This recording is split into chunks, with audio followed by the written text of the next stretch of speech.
শীত পড়লেই পরিযায়ী পাখির আগমন যেমন ঘটে, তেমনি এদেরকেও দেখা পাওয়া যায়।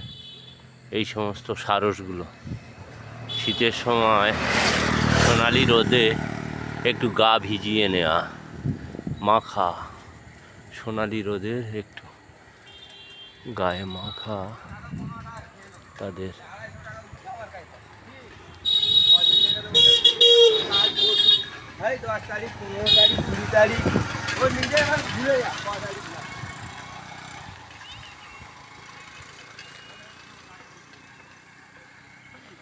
মাঠে সোনালি ধান ক্ষেত, তার মাঝ দিয়ে গ্রামের রাস্তা, এই নিয়ে গ্রাম্য জীবন। চাষিরা একে একে দল বেঁধে তাদের পরিশ্রমের ফসল এই সময় তাদের গোলাতে তুলবে। এখন